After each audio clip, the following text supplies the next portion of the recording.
ఎంతవరకు నేను మధ్యలో చూడలేదు. ఎంతవరకు విన్నారు రాంబుద్రి గారు?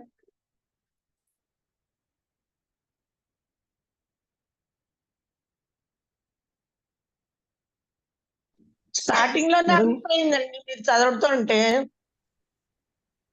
నీవు ఆఫీసుకి పోయినప్పుడు అది ఉందా? అదే అది చదివి అది విన్నారా? అక్కడ వరకు విన్నా. అయితే మరి చాలా విన్నారు. నీవు ఆఫీసుకి పోయినప్పుడు గాఢంగా నిద్రించినప్పుడు భార్య నీ వెంటనున్నదా? నీకు దూరంగా కదా ఉండినది. ఆమె ఎక్కడో ఒక చోట ఉన్నదని నీకు తెలుసు గనక నీ తృప్తికి ఎలాంటి భంగము కలగలేదు.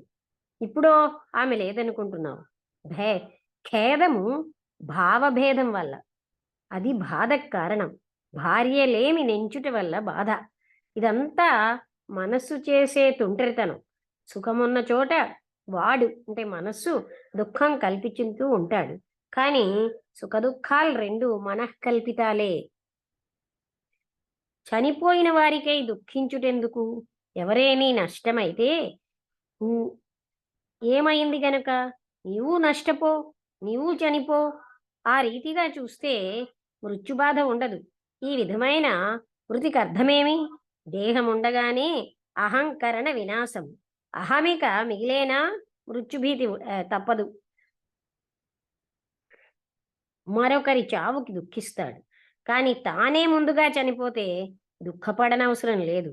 అహమిక అనే కల నుండి మేల్కొనడమే అహంభావన భావ మరణము అన్నమాట. దేహభావన లేకుంటే సుఖమని గాఢ నిద్రానుభవం తెలుపుతుంది. దేహం పోయిన పిదప అయ్యే విమోచనం గురించి విజ్ఞుల అభిప్రాయం అదే. అందుచేత యోగి దేహత్యాగం ఎప్పుడా అని వేచి ఉంటాడు. పెనుభారాన్ని సుఖానికై గాక కూలికై మోస్తున్నవాడు గమ్యం చేరగానే బరువు దిగవైచి పీడ విరగడైనదని సంతోషిస్తాడు. అట్లే యోగి తన తనువుని మోస్తూ దాన్ని వేడటానికి సరైన విధి నిర్ణీతమైన తరుణం వేచి ఉంటాడు. ఆ బరువులో సగం అర్ధాంగి ఇప్పుడు తొలగితే నీవు కృతం మెరిగి సంతోషింపవద్దా? కానీ నీ దృష్టి శారీరకం గనక నీవట్లు చేయలేవు. సర్వవిధులు మరణానంతరం మోక్షాదుల గురించి బోధ ఉన్నవారు తనువుతోడి ముక్తిని ప్రస్తుతిస్తారు. వాని దృష్టిలో నిత్య జీవి కావడానికి దేహం ఒక గూఢశక్తి. భౌతిక దృష్టి మాని ఆత్మస్థితుడైతే ఏ బాధ ఉండదు. యథార్థమైన ప్రేమకు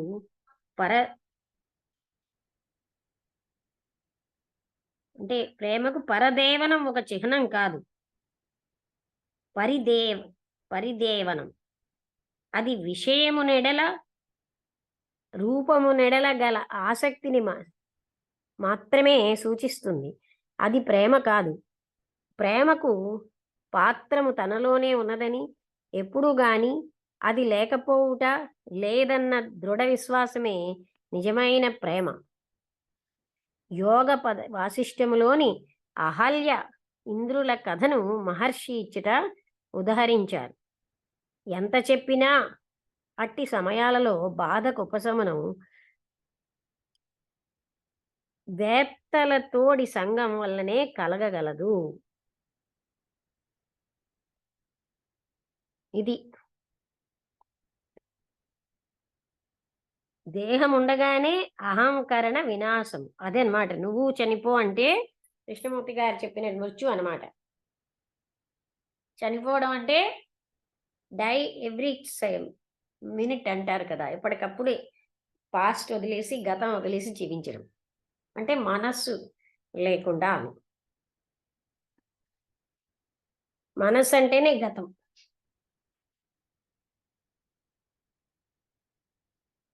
వసంతలత లేకపోతే రాంబుద్రి గారు చెప్తారా?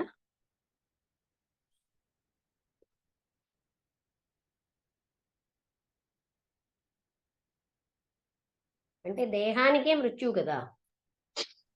నమస్తే మేడం. మేడం, ఇప్పుడు మహర్షి గారు అంటే జ్ఞానులు ఈ యొక్క బరువును మోస్తున్నాను దీన్ని ఎప్పుడు వదిలించుకోవాలా అని చూస్తా ఉంటారు ఆ, అని చెప్పారు. కొద్దిగా అది చెప్పారా మీరు? అంటే దేహం వాళ్ళకి బరువే కదా. ఈ బరువుని అమ్మాయి ఎప్పుడు అంటే ప్రారంధానుసారం దేహం ఉంటుంది. అందుకని వాళ్ళ దేహం నేను అన్న భావన పోయిందనుకోండి, ఆ దేహం ఇక్కడి నుంచి అక్కడికి తీసుకెళ్ళాలి, దానికి ఆహారం ఇవన్నీ ఉన్నాయి కదా దేహానికి. దేహం ఆహా. అనేది బరువే కదా. అలా ఆలోచిస్తే నేను దేహాన్ని అనుకోవడం వల్ల మనకు తెలియట్లేదు కానీ జ్ఞానికి దేహం ఉమ్, బరువే కదా. ఉమ్.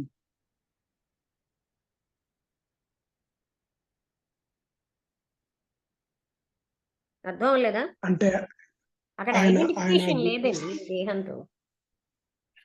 ఆహా. ఐడెంటిఫై అయినంతసేపు నా అంద- దేహం అంద- నా అంద- తల్లి అంద- అంటాం. అంద- అందుకేనా మేడం అంటే జ్ఞానులు ఆ దేహ భావన లేకపోవడం వల్లనే వాళ్ళకు అంటే ఆకలి దప్పిక గురించి పట్టించుకోకుండా దేహాన్ని ఒక ఇదిగా వదలడం అనేది అందుకేనంటారా మేడం? లేరండి. దేహం అనేది దేహానికి ఆకలి ఉండొచ్చు, అది నా ఆకలి కాదు అని తెలుసుకుంటారు కదా. ఉమ్, దేహం చర్యలని నా చర్యలని పెట్టుకోరు కదా అక్కడ. ఉమ్, దేహం తిన్నా తినకపోయినా వాళ్ళకి అదేం మెయిన్ కాదు. దేహం నేను అన్న భావన వదిలేసేది. ఉమ్.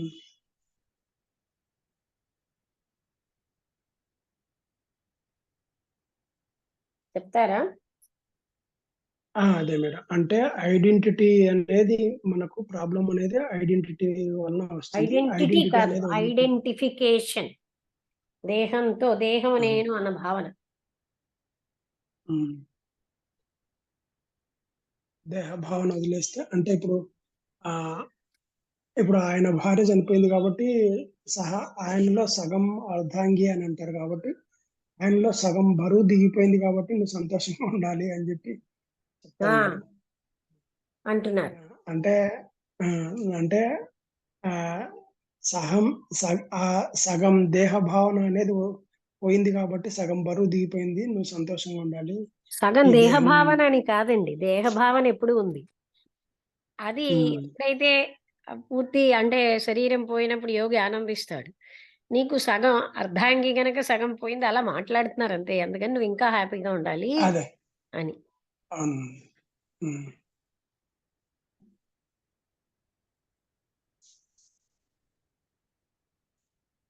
అంటే ఓకే మేడం. దేహభావం ఉంటేనే మృత్యువు పట్ల దుఃఖం అది. నువ్వు అందుకని నువ్వే ముందు చనిపో అన్నారు. అంటే ఏంటి అర్థం? ఉమ్, భౌతికంగా చనిపోవడం కాదు. అది కృష్ణమూర్తి గారితో మనకు అలవాటైంది కదా, డై ఎవ్రీ మినిట్ అంటారు ఉమ్, కదా.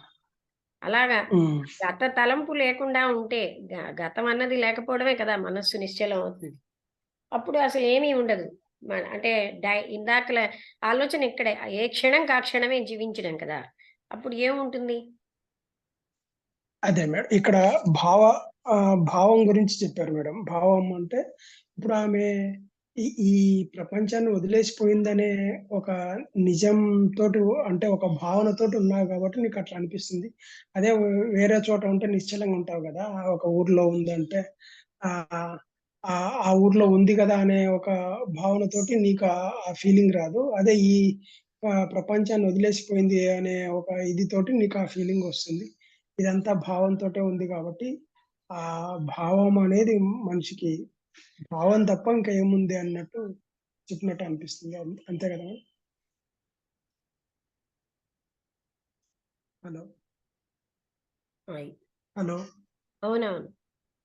ఆలోచన ఉమ్, మనస్సుకే కదండి. అందుకే ఏ రేంజ్ లో తీసుకున్నా మనస్సే అడ్డు. మనస్సు ఉన్నదంటే నా హలో వాళ్ళు పరాయి వాళ్ళు ఇవన్నీ కల్పించేదంతా మనస్సే. హలో లక్ష్మి. ఆ, హలో ఆ, హలో. నేను మనం ఇదే విషయం చదివాం కదా సాయంత్రం. దుఃఖం అనేది అంటే బయట పరిస్థితుల్లో ఉంటుంది, ఇలా ఉంటుంది కానీ అంటే ఉండదు, మనస్సులోనే ఉంటుంది అని అవును. అతను చెప్పారు కదా నిన్న ఒక పాయింట్ లో. ఈ అవును, మంచి దుఃఖం పుస్తకం అది. అనేటువంటి విషయము మానసిక పరిధిలోనే ఉంటుంది. దుఃఖం సుఖమును బయట పరిస్థితుల్లో ఎక్కడ ఉండదు ఇక్కడ కూడా మహర్షి అదే అని చెప్పారు. ఆయన అదే అదే సేమ్ సేమ్ సేమ్ ఐడియా. ఉమ్. నిజమే, అది అసలు దుఃఖం అనేది మనం మనం కల్పించుకుంటున్నాం కాబట్టి అది దుఃఖంగా ఉంటుంది. అదే దుఃఖం ఇంకోళ్ళకి ఎందుకు అనిపించదు, మనకి ఎందుకు అనిపిస్తుంది? అవును. అదే అంటే మనస్సుకే ఇది అటాచ్మెంట్ ఉన్న దగ్గరనే దుఃఖం ఉంటుంది. అటాచ్మెంట్ లేకుంటే మళ్ళీ దుఃఖం ఉండదు. అంటే అటాచ్మెంట్ ఎవరికి? ఆ, మనస్సుకే అవును మేడం. కదా. అంటే ఇప్పుడు మనస్సు ఇప్పుడు వేరే వాళ్ళు, అవును మేడం, వేరే వాళ్ళు అలా కాదు. ఇక్కడ చనిపోయినప్పుడు మనకు దుఃఖం చూడండి, ఉండడం. నేను దేహాన్ని, నేను మనస్సుని, నేను అని పెట్టుకున్నారు గనక నా వాళ్ళు, అదింత మనస్సు రేంజే. మీరు అబ్జర్వ్ చేయండి, దేహానికి ఏమీ లేదు, మనస్సుకే కదా. కరెక్టే మేడం. అదే కదా అక్కడ చెప్తే. నిన్న మీరు సాయంత్రం 4 గంటలకి రండి వీలుంటే. ఆ వే టు సెల్ఫ్ నాలెడ్జ్ అనే పుస్తకం చదువుతున్నాం. అదేమో రాధా బన్నియర్ గారు, అంటే ఇంటర్నేషనల్ ప్రెసిడెంట్ ఒకప్పుడు, లాస్ట్ టైం టింబాయిడ్ కంటే ముందు, అంటే ఇంతకు ముందు ఉన్న ఆవిడ రాసిన పుస్తకం. చిన్న పుస్తకమే కానీ చాలా లోతుగా ఉంది, బాగుంది. Way to self knowledge. ఎందుకంటే వాళ్ళని వీళ్ళని కల్పిస్తాం అనమాట. 4 గంటల క్లాసుని 5 గంటల క్లాసు కల్పిస్తాం. 4 గనక అవకాశం ఉంటే రండి రాంబుద్ర గారు. 4 to 4:40 విన్నారా? ఓకే, అవకాశం ఉంటుందా? రాత్రి అంటే మీ పిల్లలు ఫోన్ చేస్తారు, 4:40కి ఎవరు చేయరు కదా.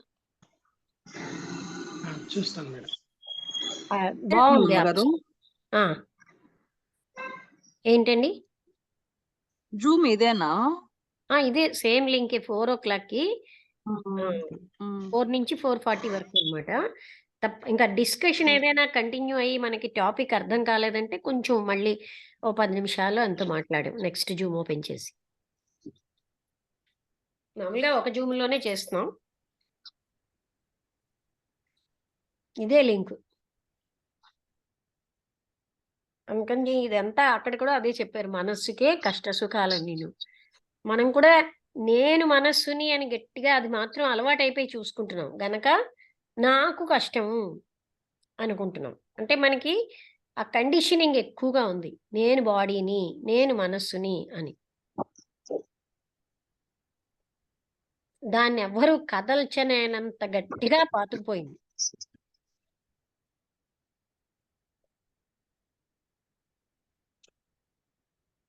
అందుకే నేను శరీరాన్ని అన్న భావంతో ఉన్నవన్నీ మనం సులువుగా తీసుకుంటాం. ఆ శరీరం నేను కాను, మనస్సు నేను కాను అన్నవన్నీ మనకు కష్టంగా అనిపిస్తున్నాయి.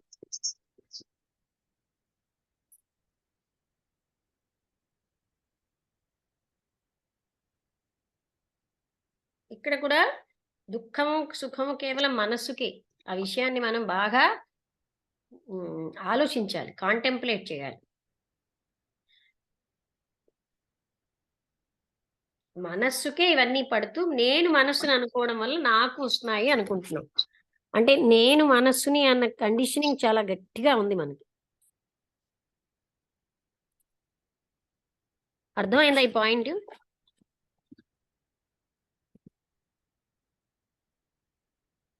అందుకనే ముందు నువ్వు చనిపో అంటే అర్థం ఏంటి? నీ మనస్సు అది లేనప్పుడు ఏ దుఃఖము లేదు.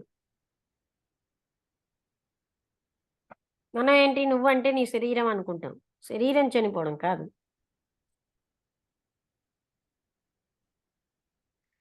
అర్థమైంది? ఎవరికైనా డౌట్స్ ఉంటే అడగండి, లేదా ఎవరైనా చెప్పగలిగితే చెప్పండి. అనుపమ గారు చెప్తారా?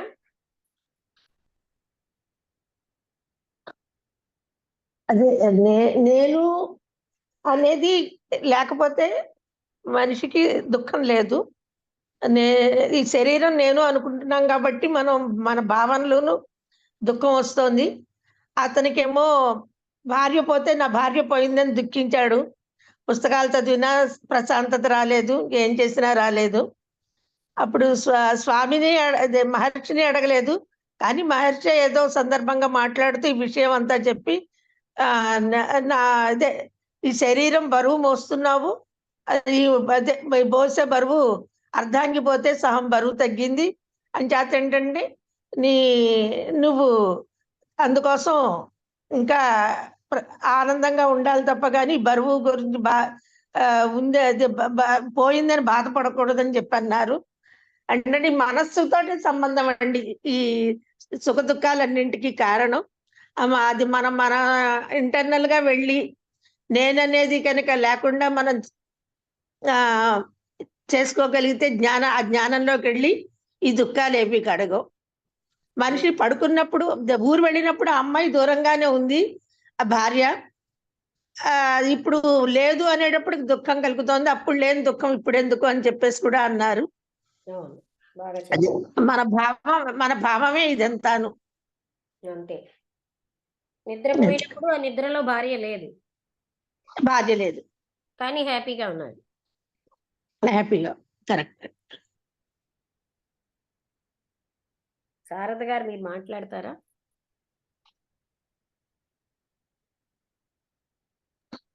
నమస్తే మేడం. నమస్తే. అదే అర్థమైంది మేడం. అంటే ఏంటి కాన్సెప్ట్ అనేది, అంటే అతను వచ్చి అడిగినప్పుడు ఇదంతా మనసు చేసే దీని వల్లనే ఇదంతా జరుగుతుంది. మనిషికి కానీ ఆత్మకు కానీ ఏమి వీటితో సంబంధం ఉండదు కదా మేడం. అసలు అంటే ఆ స్థితిలోకి చేరుకుంటే అసలు నీకు వేరే ఇదే ఉండదు, థాట్ అనేది ఉండదు.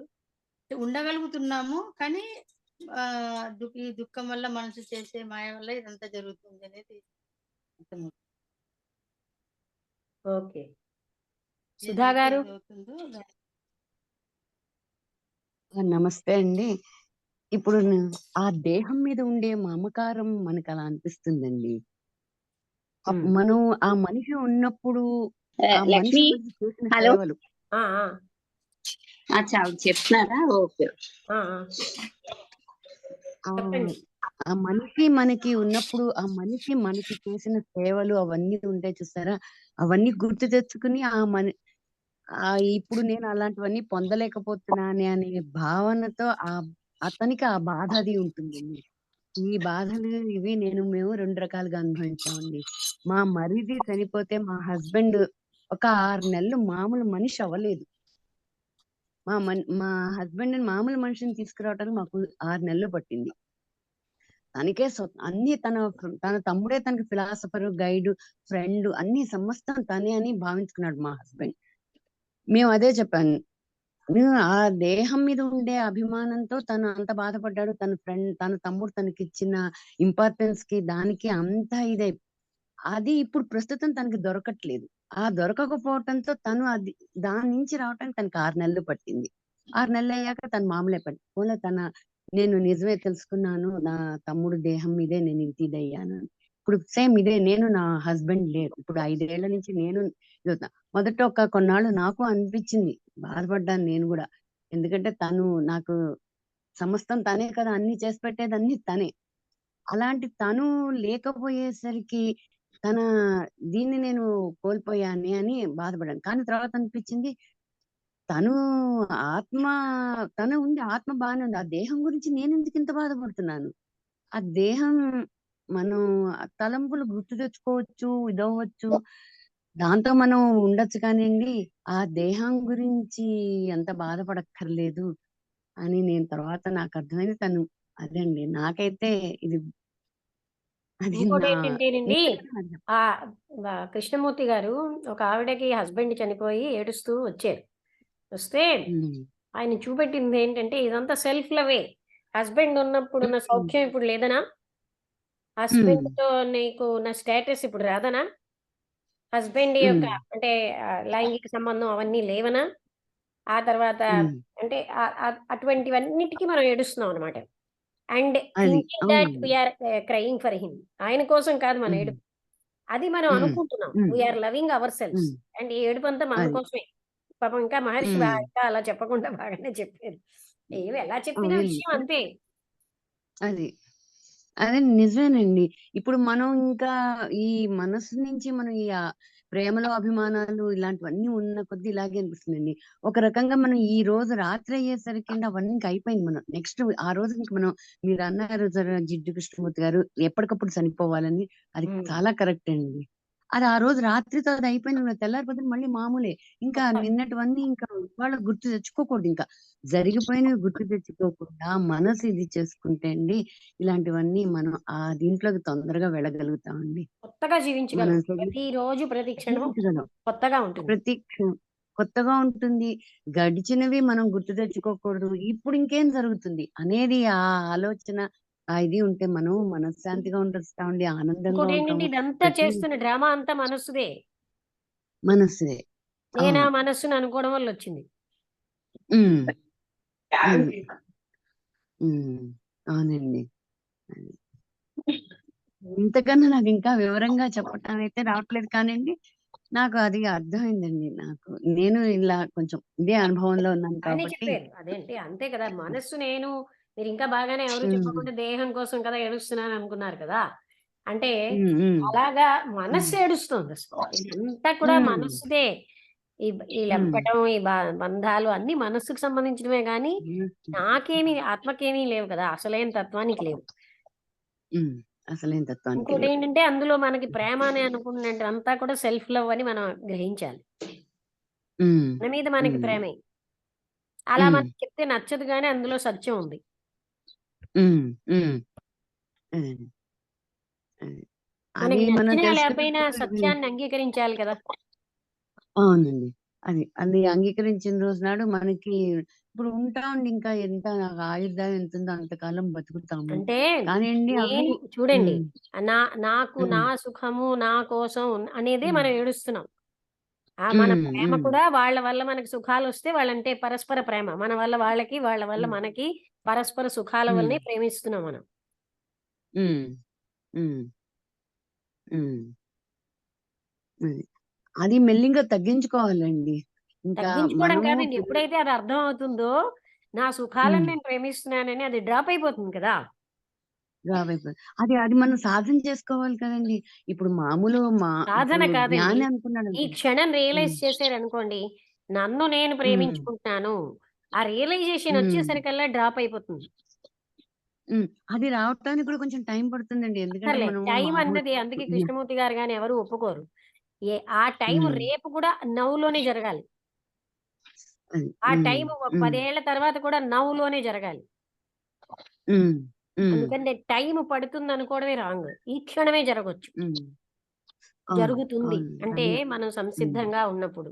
మనమేమో దానికి హ్మ్. అంత వెళ్ళమనమాట. అంటే అది తప్ప అవును. అన్నీ మిగతావన్నీ చూస్తున్నాం గానీ అది ఆలోచించట్లేదు. అది. అవునండి. అది ఇందాక దీనికి అహం బ్రహ్మాస్మిలోకి కూడా దీంట్లోకి కొంచెం కలుస్తుందేమో అనిపిస్తుంటుంది హ్మ్. నాకు. ఆయన చెప్పేది అంటే అదే హ్మ్. కరెక్టే. హ్మ్. హ్మ్. ఆ మనసు ఆ మనము మూలల్లోకి వెళ్ళిందనుకోండి, అప్పుడు ఆ మూలల్లోకి వెళ్ళేదాకా మనకి మనం ఇలాగే ఈ నిద్యలో ఇలాగే ఇదవుతుంటాము. ఆ మూలల్లోకి వెళ్ళగలగాలి. మనం తీసుకెళ్ళగలగాలి ఆ మనస్సుని. ఆ! అది. అంతేనండి. అంటే అది అక్కడ వెళ్తే అది లేదని తెలుస్తుందండి. అది హ్మ్. లేదు హ్మ్. డ్రామా అంతాను అదే ఆడిస్తున్నదే అని అంటే అది నిశ్చలమైనప్పుడు ఉన్నదే ఆ సత్యం. హ్మ్. అది ఈ క్షణమే హ్మ్. జరగొచ్చండి. దానికి టైం అన్నది కేవలం పోస్ట్‌పోన్‌మెంటే. మనం ఎప్పుడు హ్మ్. టైం చేసినా అక్కడ నౌలో జరుగుతుంది. ఈ క్షణంలో జరుగుతుంది. హ్మ్. ఎక్కడైనా. జరుగుతుంది. హ్మ్. టైం హ్మ్. కావాలంటాం మిగతా చూడండి ఏదైనా సంగీత సాధనకి టైం కావాలన్నట్టు అది వేరు. ఇక్కడ టైం ఆ! ఎప్పుడు దీనికి టైంతో సంబంధం లేదు. అది టైం తెలుసుకోవటం లేదండి మనస్సుకి అజ్ఞాని. చెందిందండి. అది ఆ దాంట్లోంచి బయటికి రావాలి. బయటకొచ్చినప్పుడు జ్ఞాని అవుతాడు. హ్మ్. అది బయటికి రావాలది. అది ఈ అదండి. క్షణమే జరగాలి. అంతేగాని హ్మ్. ఎప్పుడో హ్మ్. జరుగుతుందని అనుకుంటే అప్పుడు కూడా నౌ ఇప్పుడు అన్న దాంట్లోనే జరగాలి. హ్మ్. హ్మ్. హ్మ్. హ్మ్. టైము పడుతుందంటే ఇన్నాళ్ళు అది వదిలిస్తాం ఆలోచించడం. హ్మ్. అది అది హ్మ్. గాని సమగ్రంగా మనం చూస్తే ఈ క్షణమే జరుగుతుంది. హ్మ్. అవును. అవునండి. హ్మ్. వసంతలత నువ్వేదో చెప్తున్నావు ఇందాకలా? ఆ నేను ఈ మధ్యలో నేను చదువుతున్నప్పుడు ఆ భగవద్గీత ఒక శ్లోకం అది చూడు రెండో అధ్యాయం అనుకుంటాను నాసతో విద్యతే భావ నా భావో అంటే సత్యం అనేది ఎప్పుడు ఉంటుంది అసత్యానికి ఉనికే లేదు అని అన్నారు కదా. ఈ ఈ ప్రస్తుతం ఉండే ఈ సందర్భంతో ఎలాగ మనం దాన్ని ఇన్ఫర్ చేస్తాం అది. అంటే ఇప్పుడు ఉన్నది అంటే అనే భావం వల్ల అసత్యమే రైట్ అనే భావనలో ఉన్నావా? అసత్యానికి అతను అన్నారు కదా మహర్షి గారు భగవద్గీత శ్లోకంలో, అసత్యానికి ఉనికే లేదు, సత్యానికి లేకపోవడం అనేది ఎప్పుడూ లేదు. అవును. సో అది మనం ఈ డెత్ విషయంలో ఎలాగ దాన్ని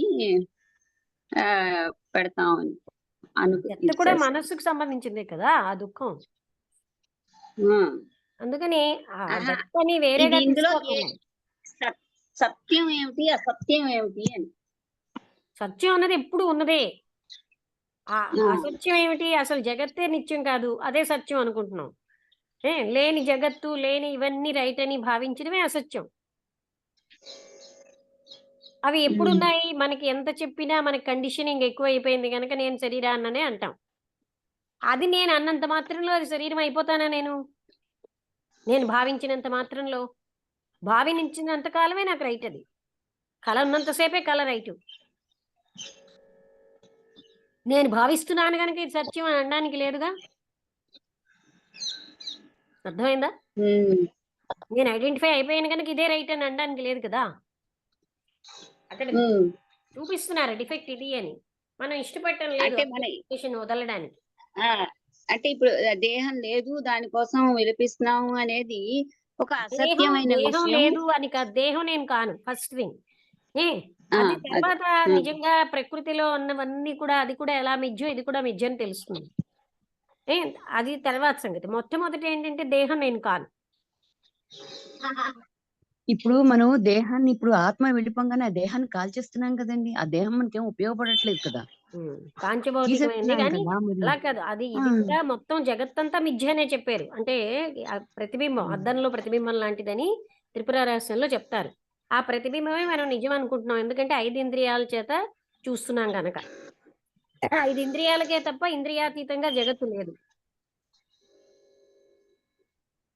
అందుకని మిథ్య అన్నారు. అదీను దేహం నేను కాను అనే విషయం మనకి దేహం నేను అని సత్యంలో మనం జీవించినంత మాత్రంలో, ఇప్పుడు ఒక అబ్బాయి ఓ పిల్లిని పట్టుకుని ఇదే కుక్క అని అన్నంత మాత్రంలో అది కుక్క అయిపోదు.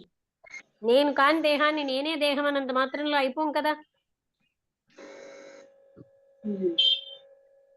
నేను గట్టిగా అనుకుంటున్నాను కనుక అంటే గట్టిగా అనుకోవడం మనం చేస్తున్న పని కదా. జగత్తే నిత్యము అదే సత్యం అని నేను అనుకుంటున్నాను నా కండిషనింగ్ ప్రకారం. బట్ నేను అనుకున్నంత మాత్రంలో అది నిజమా? జ్ఞానమైన లైట్ లో చూస్తే ఇదేమీ కాదు అన్నది మనకు అర్థం అవుతుంది. ఎప్పుడైతే మనస్సే నేను కానన్నప్పుడు మనస్సుతో ఉన్నదే ఈ డ్రామా అంతా.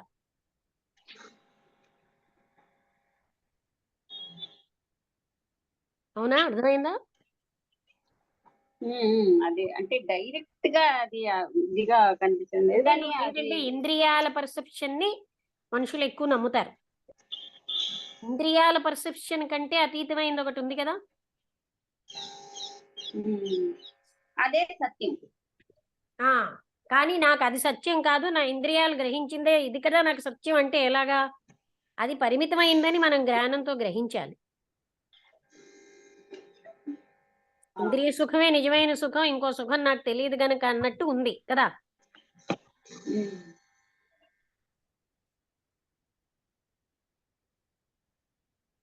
అర్థమైందా నువ్వు అడిగిన ప్రశ్నకు జవాబు?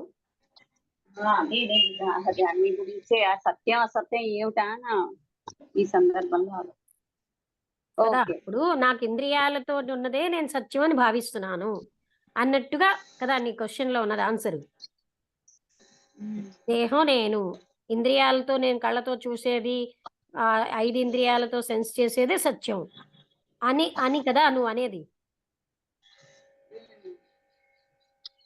అవే పరిమితమైనవి వాటికన్నా. అంటే అందుకనే ఇంద్రియ నిగ్రహం అవసరం అని. ఎందుకంటే ఇంద్రియాల దానికే మనం ఉండిపోతున్నాం కనుక దానికన్నా అతీతమైనది సెన్స్ చేయాలంటే వీటి యొక్క యాక్టివిటీ డల్ చేయాలి. అందుకే మైండ్ అన్నది. మైండ్ లేకపోతే ఇంద్రియాలు పనిచేయవు. So stilling of the mind చాలా అవసరం. అప్పుడు అసలు సత్యం అన్నది తెలుస్తుంది. మనసు స్టిల్ అవ్వకపోతే సత్యం ఎలా గోచరిస్తుంది? మనం అది చెయ్యడానికి చేత కావట్లేదు. సో నాకు ఇదే సత్యం అన్నట్టు మనం అంటున్నాం కదా.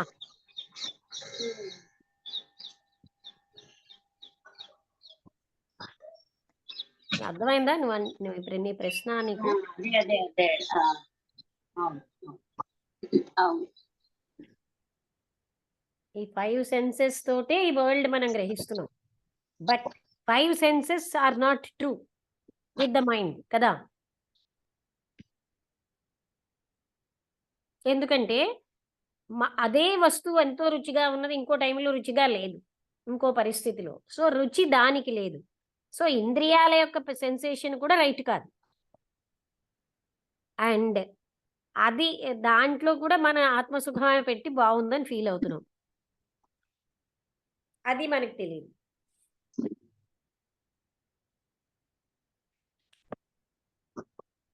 అర్థమైందా ఈ పాయింట్? అదే అది అది అది కరెక్టే. వస్తువు రుచి కాదు, మన ఇంద్రియాల శక్తి వల్ల దానికి రుచి లేదు, రాజీ అని ఆపది. అంతా మొత్తం జగత్తంతటికి 5 ఇంద్రియాలతో చేసే పని అదే. అయితే మనం ఇంద్రియాల రేంజ్లోనే ఉండడానికి అలవాటయ్యాం కనుక అదే సత్యం అంటే ఇంత మనం అధ్యయనం చేసినా మన పరిస్థితి అలాగే ఉంటే చెయ్యని వాళ్ళు ఎలా ఉంటారు కదా. ఇంకో థాటే ఇవ్వరు. ఆత్మకథ మనం ఇంత పగలు రాత్రి అని కాకుండా 2.5 ఏళ్లే 3 ఏళ్లే చదువుతున్నాం. చదివినా కూడా మనకి ఇంకా ఇంద్రియాలే రైట్ అన్నట్టు ఫీల్ అవుతున్నాం. అంటే అది పవర్ అంత ఉంటుంది ఇంద్రియాలకి. But at the same time ఈ గ్రాస్పింగ్ కాదు అని మనం తెలుసుకోవాలన్నమాట.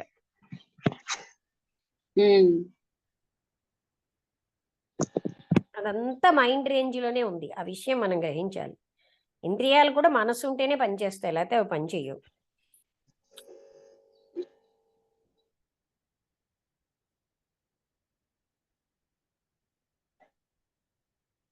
అర్థమైందా? నీ ప్రశ్నకి ఆన్సర్ వచ్చిందా? వచ్చింది లక్ష్మి, వచ్చింది. అంటే అసలు అంతా అక్కడే కష్టం అవుతుంది. ఎందుకంటే ఇంద్రియాల పర్సెప్షన్కి అలవాటైపోయిన మనకి మరొకటి ఏమిటో అదేమిటో ఇంకా హయ్యెస్ట్ ఆనందం ఉంటే అలా మొదలెడతాం ఏదో పొందాలని. అలా కాకుండా ముందు ఈ మనస్సుని నిశ్చలం చేసి మనం అవగాహన చేసుకుంటూ ఉంటే ప్రతి క్షణం, అందుకనే అవేర్నెస్ అన్నారు. అక్కడ ఉన్నదే సత్యం, ఎక్కడి నుంచి తేక్కర్లేదు. That is there only.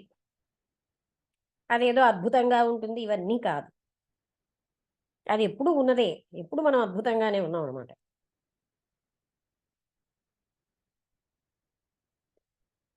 అందుకే చాలా మంది ఏదో 1000 సూర్యుల కాంతి అలా వర్ణిస్తారు. అది మహర్షి కూడా ఖండించారు.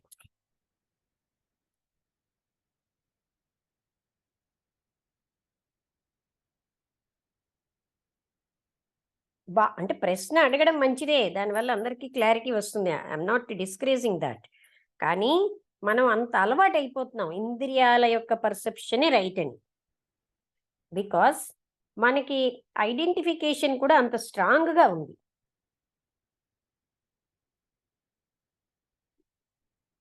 పోనీ అదైనా మనం తీసుకున్న ఏ సుఖము శాశ్వతంగా ఉండటంలే. ఏ సుఖమైనా ఎక్కువ అనుభవిస్తే ఆ ఇంద్రియం పాడైపోతుంది. అందుకే కదా ప్రజలు మళ్ళీ ఇది ప్రపంచం అంతా దుఃఖమయం దుఃఖమయం అంటున్నారు. దుఃఖాలయం, ఎక్కడో భగవద్గీతలో దుఃఖాలయం అని వర్ణించారు.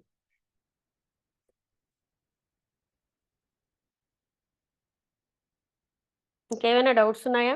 ఇది చాలా డౌట్ఫుల్ సబ్జెక్టే. ఎందుకంటే మనం ఉన్నవే డౌట్స్. నిజానికి వసంతలత అడిగినట్టుగా అడిగిందని చాలా సంతోషమే. అది రైటే కదా. దిస్ ఓన్లీ సత్యం అని మనం ఫీల్ అవుతున్నాం.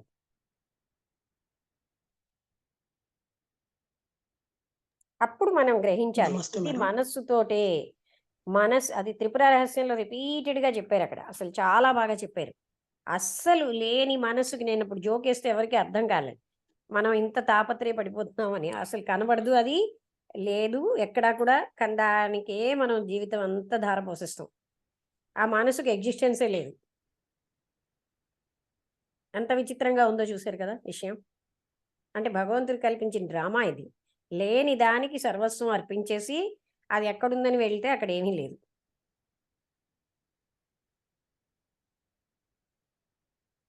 అర్థమైందా ఈ మాట? ఆ, అర్థమైంది మేడం అర్థమైంది. చెప్పండి. మేడం ఇప్పుడు ఈ ఈ మనసు ఇంత ఇది చేస్తా ఉంది అనేది, అంటే ఇప్పుడు ఈ మనసు నుంచే మొత్తం అంతా జరుగుతుంది అనేది తెలుస్తుంది. ఇది ఓకే. అయితే ఆ ఇది తెలుసుకున్నప్పుడు ఒక రకమైన విసుగు వస్తుంది కదా మేడం. అంటే ఇప్పుడు ఈ జీవితం ఇది అంటే అప్పుడు విసుగు ఎందుకు ఆ వస్తుంది? విసుగు కొంచెం వచ్చినప్పుడు మరి ఇంట్రెస్ట్ వస్తుంది. ఇంట్రెస్టింగ్ గా ఉంటుంది. ఓహో, ఇదంతా కూడా ఆ లేని మనసు డ్రామావా అని తెలిస్తే విసుగు ఎందుకు వస్తుందండి? ఎవరికి విసుగు? మళ్ళీ మనస్సుకి.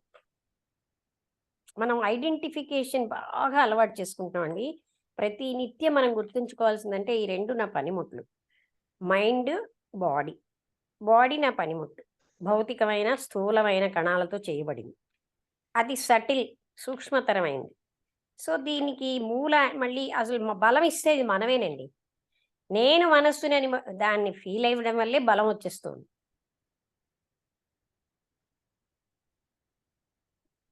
బుద్ధుడు గారు అర్థమైందా? అంటే ఇప్పుడు ఆనంద స్థితి ఉంటది అంటారు కదా మేడం. ఆనంద స్థితి అంటే ఇప్పుడు ఇదంతా మిథ్య, ఇదంతా నాటకము, ఇదంతా మనసు, ఇదంతా భావము అని తెలుసుకున్నప్పుడు ఒక రకమైన ఇది వస్తది కదా మేడం. అప్పుడు ఆనందం ఎక్కడి నుంచి వస్తుంది? ఒక రకమైన ఆనందం ఇదంటే యా యు మీన్ బై ఇది ఆనందమా? ఇప్పుడు ఆనందం కాదు మేడం. ఇప్పుడు అంటే ఆహ్, అంటే ఒక నిర్వీర్యం అయిపోయే పరిస్థితి అట్లాంటిది ఏర్పడుతుంది కదా! అక్కడ ఎందుకు ఆనందం ఎలా ఏర్పడుతుందండి? వస్తుంది? అంటే అంతవరకు ఇదే ఇదే నాకు సమస్తం అని భోగించేమనా? అందుకోసమే మనకేమోని ఇంద్రియ మనో నిగ్రహాలు మొదట చెప్తారు. ఎందుకంటే ఔట్ సైడ్ ఎక్కడ ఏమీ లేదు. వాళ్ళు చెప్తున్నారు, ఘోషిస్తున్నారు. మనం మాత్రం ఔట్ సైడే అంతా ఉంది. సాక్షాత్తు షిరిడి బాబా చెప్తారు, అందరూ చెప్తారు. ఎవరు చెప్పినా మనం వినం. అంతా బయటే ఉంది, అంతా బయటే ఉంది అనే మనం ఫిట్టింగ్ ఇచ్చుకుంటాం. అంతా నీలోనే ఉంది అన్న. సుఖం అంతా నీ లోపలే ఉంది. నీ సుఖమే బయట చూస్తున్నావు అని వాళ్ళందరూ ఘోషిస్తారు. మనమేమో నువ్వేమి చెప్పినా సుఖం అంతా బయటే ఉంది అనే మనం వింటాం. చూడండి మనం ఎంతలాగా ఉన్నాము. మనం మనం కూడా ఎలాంటి వాళ్ళము. ఏ మనస్సే సమస్తం. నేనై మనస్సునున్నాను. నా మనస్సు సుఖము. అదే నేను అంటే చూసారా ఎంత అజ్ఞానము అది. మనం వి నెవ్వర్ లిజన్. ఈవెన్ భగవంతుడు రూపం ఎత్తొచ్చినా నువ్వు నోరు మూసుకో నీకేం తెలీదంటాం. నాకు తెలిసినదే రైట్ అంటాం. నేను నాది అనేది పోగొట్టుకోవాలండి. ఆ పోగొట్టుకున్నప్పుడు అదే దీని ఇలాంటి అంతటికీ మనస్సే కదా! ఇవన్నీ ఉమ్, చెప్పేది ఉమ్, మనస్సు. మనసు ఉమ్, బాడీ ఏం చెప్పదు. అది జడం. ఉమ్, ఉమ్, చెప్పేదంతా ఉమ్, మనస్సేనండి. డ్రామా అంతా ఉమ్, మనస్సుదే. ఉమ్, ఉమ్. ఆ అంధకారం నుంచి బయటికి రావాలి. బయటకు వచ్చినప్పుడు